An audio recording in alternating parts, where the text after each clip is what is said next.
quick tip today about CARS. Now, CARS stands for Controlled Articular Rotation. This is a movement that was created or popularized in this fashion by functional range conditioning.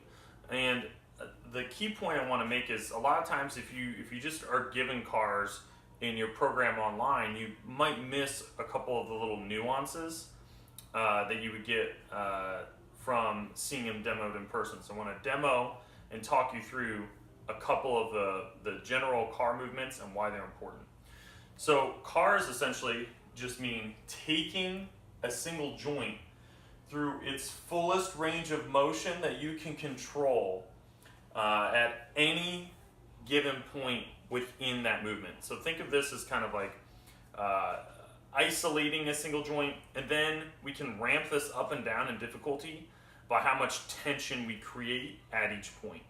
So let me show you an example. Shoulder CAR, we go thumb back, palm away, scoop around, okay? And the idea is to really work the shoulder joint. If I just go kind of loose through this, so the tension I'm feeling is maybe like a 3 out of 10, if that, it can serve as a okay kind of like general warm-up dynamic arm swing, but you're not going to get the same mobility benefits as you do from really intense effort. So let's instead ramp it up to about an 8 out of 10. I'm going to squeeze my fist. I'm going to lock everything else down. So the more I can isolate this joint and not be twisting or moving in other parts of my body and be aware of how to move only from that point,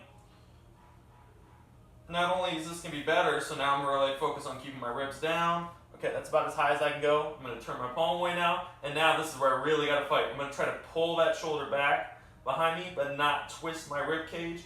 And I'm moving slower because I'm creating that tension, and I'm trying to own every single piece of that movement as I go around. Totally different experience, okay? So let me show you the other example with the other giant joint in the body, which is the hip. Same thing. If I lock down, I might even hold on to something in order to help me lock down in the beginning. If I pull that knee up and then circle it out, and as I circle out, I'm trying not to twist open and rotate from the hips. I'm really keeping everything down and together, bracing the core, and squeeze the fists again, and then trying to like keep my hips even. So a lot of times when people come over here, they'll kick up over to the side instead of staying locked down. If you focus on those little things, I promise you, the CAR is not only going to be a great mobility tool, but it's going to increase the challenge of it exponentially, and you're going to feel like you get a ton out of it. So try those tips out. Try isolating the individual joint, not compensating other places, and then add tension. Squeeze the fist. Go slow. Try to reach as far as you can in each position. Own it. Learn how to move that joint in isolation, and it's going to carry over to the rest of your training. Enjoy.